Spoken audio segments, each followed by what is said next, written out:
Hi everyone, my name is Laura Squires and I am a graduate student at Memorial University of Newfoundland. I'd like to thank anybody who is taking the time to watch my presentation today. And my presentation is titled Examining the Use of Twitter in Online Classes. Can Twitter improve interaction and engagement? So this research stems from a project that I've been working on with my co-authors now for about 2 years. My co-authors are Dr. Linda Rohr and Dr. Adrian Peters, who are also from Memorial University. So a central component in the process of teaching and learning is student engagement, which has been found to be critically important for both knowledge acquisition, but also the development of communication and networking skills. So in the online environment, course engagement is potentially compromised due to a number of factors, which lead to fewer opportunities to connect and engage when compared to the traditional classroom. So what do I mean by the traditional classroom? So the traditional classroom is what you would normally think of a classroom, which is an on-campus, in-person class. So it could be in the lecture hall or a lab. It's a space where the instructor and the students are physically present in the same location.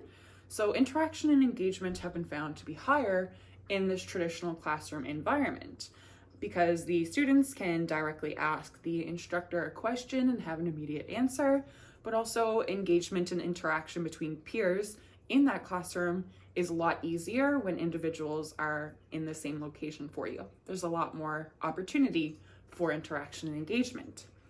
So the online classroom, which we are focused on, our conception of the online classroom is that asynchronous self-directed learning environment.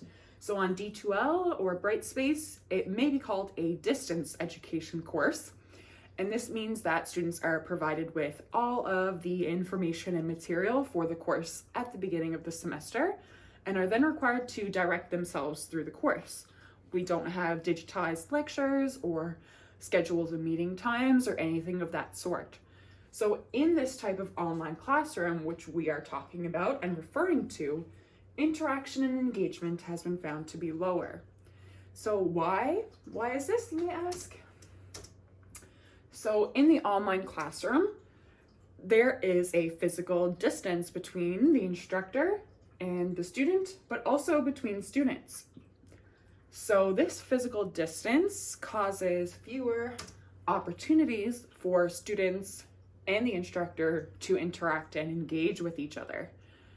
Third, we have the asynchronicity of this learning environment that we're talking about.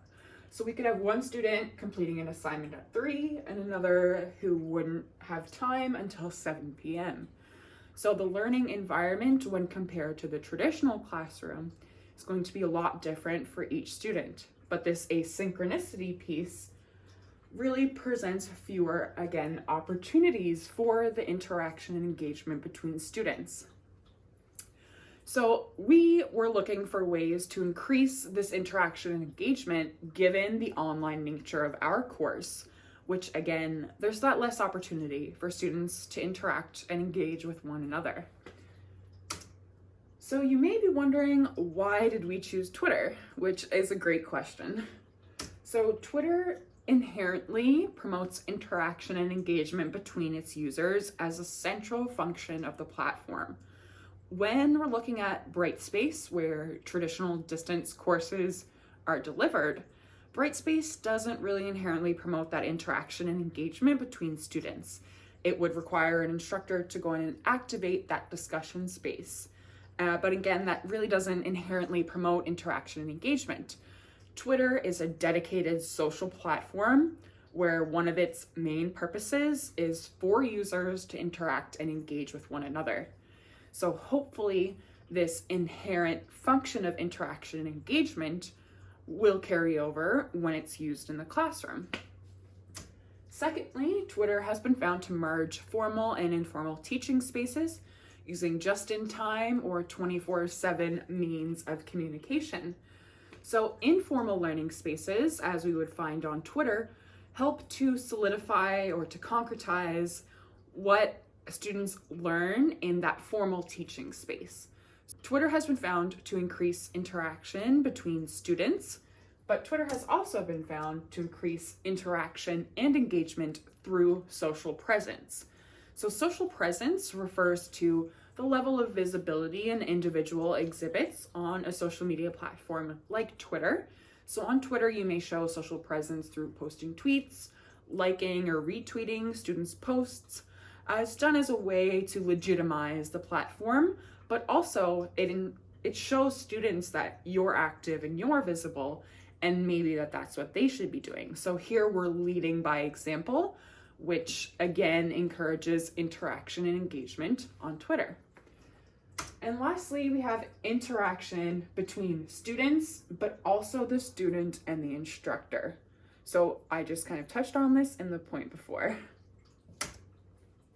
So moving on to our research question then. So the online asynchronous self-directed classes, which we're talking about, typically don't offer this prescribed time or space for interaction and engagement or communication, which can actually affect a student's learning outcome. So incorporating social media like Twitter, which is inherently created to facilitate communication and interaction and engagement, may mitigate some of these concerns in the online classroom. So our research question then is, does integrating Twitter as this engagement and learning tool result in improved perceptions around interaction, engagement, and course connectedness between students, their peers, and the instructors, specifically in the online classroom? Our hypothesis then is that the implementation of Twitter will improve perceptions around engagement, interaction, and connectedness between students, instructors, and peers. So we used Twitter as this platform to cultivate interaction between students. So we did this through Twitter assignments. So we ran 3 Twitter assignments, or events is what we called them, per semester. During these 3 events, students were required to post 1 original tweet, which is a response to the question posed during each event. And then they were required to post 1 reply tweet to interact with their classmates, interact and engage with not only their classmate, but whatever material that classmate is discussing on Twitter.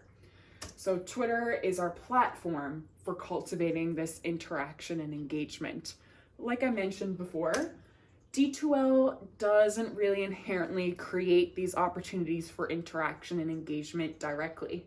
And so we're hoping that by implementing Twitter, which is the social platform with interaction and engagement as a main function, we're hoping that by implementing that into our online course, we can increase students' perceptions around interaction and engagement and course connectedness. So moving on to our sample and methods, this research collected survey data anonymously from university students in 2 courses at MUN. So we ran a pre-semester survey, and this pre-semester survey inquired about students' perceptions around the use of Twitter. So the post-semester survey is a follow-up to the pre-semester survey, and the post-semester survey asked students about their actual experiences with using Twitter in the online classroom and if their experience met or matched their perceptions. So the first course we ran this in is Sociology or Police Studies 2300, which is called Criminological Inquiry. This course is taken mainly by students who are pursuing a police studies degree or a criminology certificate, and it has an entry requirement. So you must have completed Sociology 1000 to enroll in this course. So of this course, approximately 39 students of the 62 enrolled at the beginning of the semester completed the pre-survey, which is a pretty good response rate. When we're looking at the post-semester survey for this sample in this course, 11 students of the 52 students who were still enrolled at the end of the semester completed the survey. So the next course we ran this in was HKR 1000, which is Human Kinetics and Recreation. It's an Introduction to Health and Wellness course. This course is taken or can be taken by anybody at the university and is mainly taken as an elective course. So of the HKR 1000 students, Of the 80 enrolled at the beginning of the semester, 65 completed the survey, which is an excellent response rate. At the end of the semester, for the post-semester survey, of these 75 students still enrolled in the course, 23 of those completed the post-semester survey. So response rates were a little lower in the post-semester survey. So on both of these surveys, we inquired about students' perceptions of Twitter as a pedagogical tool. We also looked at their sample or demographic characteristics, and we inquired about their perceptions of Twitter as a course engagement tool. So moving on to our results, we have this one main output from our research. So just to quickly break this down, we've got percent running along the y-axis here, and then these are the questions that the students were asked along our x-axis. So students were asked, did they expect Twitter would increase engagement with the material? Or did they expect Twitter would increase their participation generally? So these dark bars here are the expectations that students had, which these numbers come from our pre-semester survey. And then this lighter orange here corresponds with students' experiences, their actual experiences, which came from our post-semester survey. So I just want to draw your attention to a few results here. And first we have engagement with the material. So in the pre-semester survey, approximately 52% of students believed that Twitter would increase their engagement with the material. When we look at the actual results or their experiences, we found that their experiences exceeded their expectations. So approximately 65% of students agreed that Twitter did in fact increase their engagement with the material, which is excellent. Next, we have interaction with classmates. So here we look at students' expectations, and approximately 61% of students expected that Twitter would increase their interaction with their classmates. Looking at the experience, we then find that 59% of students did actually find that Twitter increased their interaction with classmates. So even though the experiences is a little bit lower than the expectations in this case, this is still a fairly high number. So 58% of students experienced Twitter improved their interaction with the classmates, which is excellent. Next, I want to draw your attention to this connectedness piece over here. So moving on from the interaction, was that just a base level interaction, or did students actually feel connected to each other? So in the pre-semester survey, 43% of students believed that Twitter would in fact increase their level of connectedness that they felt to their classmates. When looking at their actual experience in the post-semester survey, we found that 33% of our sample found that Twitter did actually increase their connectedness that they felt between their classmates. So although here their perceptions or their expectations were not matched by their experience, 33% of students feeling more connected is still, in my opinion, a win. So I also just want to draw your attention quickly to engagement, the engagement piece again with real life examples. So this was something we weren't really expecting, but we really enjoy.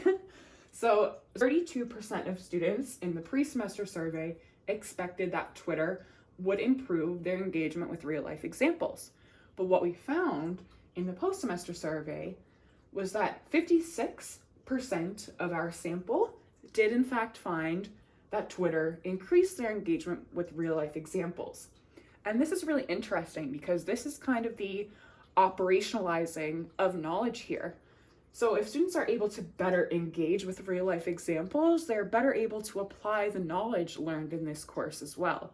So Twitter not only promotes engagement with others, it also encouraged engagement with the course material, which is really interesting. So moving on to some noteworthy findings, what we found was that 65%, or the vast majority of our sample, responded that Twitter did not help them feel more connected or engaged with their classmates.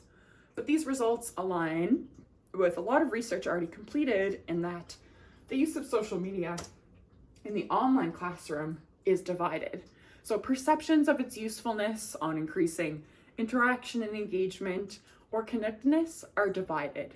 And one reason that may explain this finding is the influence of students' individual motivations behind interaction and engagement. So this motivation piece is something that we're further exploring in our current research, which is expanding on this.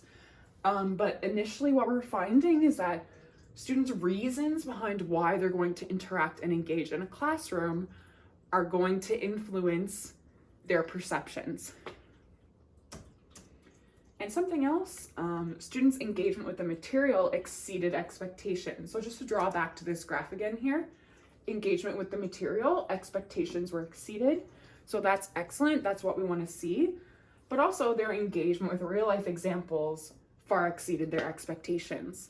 So that's really great here because students might have thought that Twitter wouldn't really help them or maybe it wasn't as beneficial, and then those students' expectations were exceeded in reality. So our last point here is the influence of the year of study. So this kind of ties in with the motivation piece, but what we're finding and something again that we're exploring in further research is that the students' year of study is going to affect their perceptions and also their levels of interaction and engagement. So students in that criminological inquiry course, the 2300 course, were older and they were also further along in their degrees when compared to the HKR 1000 students who were, for the most part, first-year students. So the year of study is going to impact students' perceptions of its usefulness. So if you liked my presentation and you want to know more, the paper which this presentation was pulled from has actually been accepted to the Canadian Journal for the Scholarship of Teaching and Learning, and hopefully it will be in the next edition that is posted. So that is the end of my presentation, and if you have any questions or suggestions for our research, I encourage you to email one of us. My co-authors, Linda or Adrian, can be emailed, but I will encourage you to email me and I can send you some further information. So my email is les162@mun.ca. So thank you so much to anybody who took the time to watch my presentation today. I really appreciate it, and I hope you enjoy the rest of the conference presentations. Thank you very much.